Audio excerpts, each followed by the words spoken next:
SS news चॅनलला subscribe करा, bell आयकॉनवर क्लिक करा। एसएस न्यूजच्या बातम्या पहा आपल्या मोबाईलवर।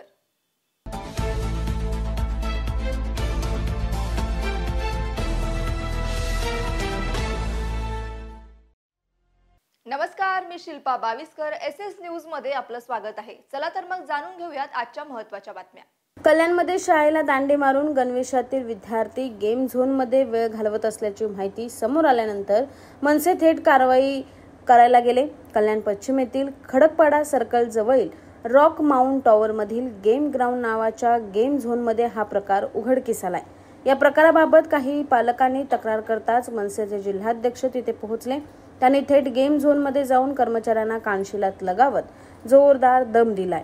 यावेळी त्यांनी परिसरात मोठा गोंधळही घातला होता।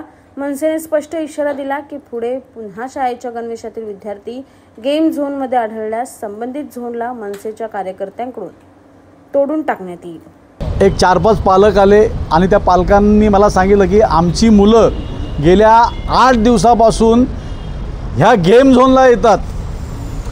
हे पालकांना माहिती नाही। पालकांना सांगतो की आम्ही शाळेमध्ये गेलेलो आहे, शाळेला दांडी मारतात आणि पोरं ह्या गेम झोनमध्ये गेलं।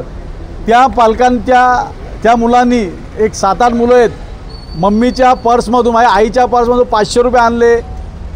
नंतर आईची पर्स मिळाली नाही म्हणून वडिलांच्या खिशातून पैसे आणले। त्याच्यानंतर दोन्हीकडनं मिळाले नाही तर त्यांनी साठवलेला जो पैसा होता, जो गल्ला असतो लहान मुलांचा, तो फोडला आणि ह्या गेम झोनमध्ये इथं 2 ते 3 हजार रुपये हरलेला आहे।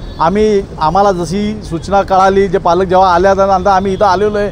याला आमच्या पद्धतीने आम्ही समजवलेलं आहे की शाळेच्या गणवेशावर जर विद्यार्थी आला तर त्याला इथं एंट्री देऊ नका। ही पहिली आणि शेवटची वॉर्निंग देतोय, नाहीतर जर पुन्हा असा प्रकार घडला तर हे फोडल्याशिवाय आम्ही राहणार नाही। एसएस न्यूज चॅनलला सबस्क्राइब करा, बेल आयकॉनवर क्लिक करा।